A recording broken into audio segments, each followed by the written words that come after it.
फिरोजपुर के शाहगंज तूड़ी बाजार में जो क्रांतिकारियों का गुप्त ठिकाना है, वो गुप्त ठिकाना डॉक्टर गया प्रसाद जी ने किराए पे लिया था, जहाँ सभी क्रांतिकारी रहते थे। ये है डॉक्टर गया प्रसाद के पुत्र क्रांति कुमार जी, जिनसे आज हम आपकी खास मुलाकात कराएंगे।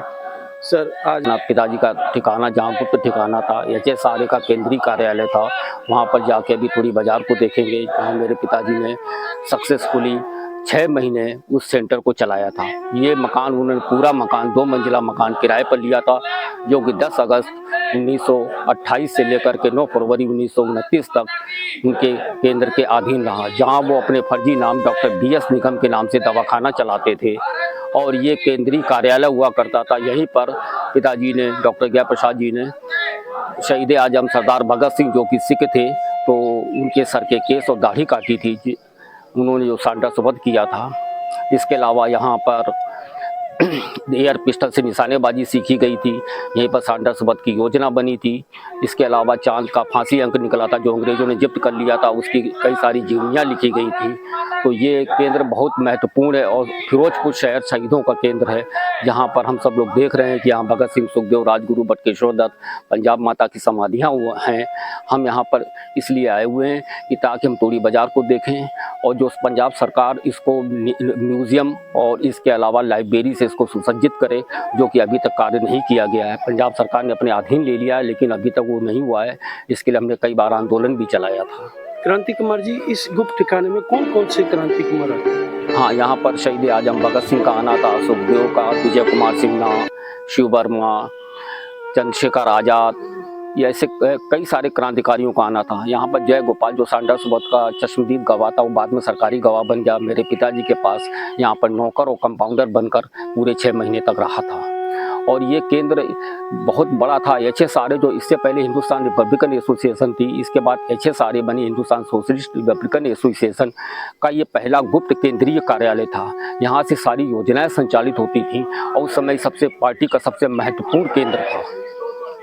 क्रांति की आपके जो पिताजी भगत सिंह के बड़े करीब रहे हैं, जी जी, और इतना समय उन्होंने गुजारा, क्या उन्होंने कभी ये नहीं सोचा कि जो लास्ट समय जब गुजरने के बाद उनकी जो समाधि यहाँ बने या संस्कार किया जाए? हाँ, उनका असल में वो काफ़ी ओल्ड एज हो गए थे, शारीरिक रूप से अस्वस्थ हो गए थे। हम पिताजी के साथ यहाँ पर आना चाहते थे, लेकिन उस समय इनका संभव नहीं हो पाया। फिर अचानक अस्पताल में डेथ हो गई, तो चूंकि डेथ होने के बाद ऐसी योजना नहीं बन पाई। हमारे पिताजी की इच्छा तो थी कि हम अपने साथियों के साथ ही रहें, क्योंकि उन्होंने पूरा जीवन अपने साथियों के प्रति और देश के लिए ही कुर्बान किया था।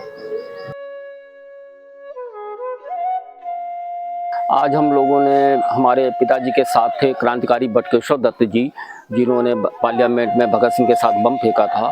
तो आज उनकी पुण्यतिथि, तो पुण्यतिथि पर हम सब लोग यहाँ पर आए हुए हैं। हमारे साथ शहीद भगत सिंह के भतीजे किरणजीत सिंह, शहीद राजगुरु के भतीजे सतशील राजगुरु, बटुकेश्वर दत्त की बेटी भारती बागची जी, इसके अलावा शहीद सुखदेव के पौत्र मुस्थाफर जी भी आए हुए हैं। अभी जी सर,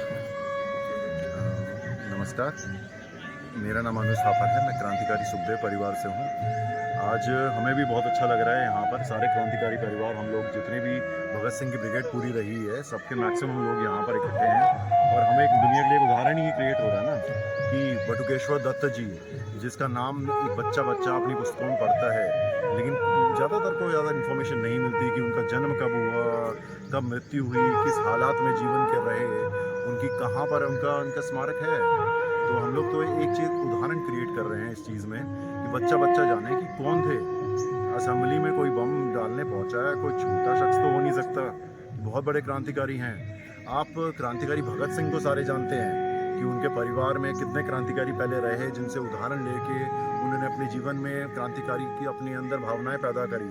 लेकिन जो अपने बटुकेश्वर दत्त हैं, वो एक साधारण इंसान, एक गरीब परिवार से थे ना। उनके माता पिता कोई क्रांतिकारी में रहे, कैसे उनके अंदर वो भावना आई, कैसे अपने आप को देश को समर्पित किया, कि कहीं ना कहीं एक आम बच्चे, एक आम आदमी के लिए उदाहरण है वो।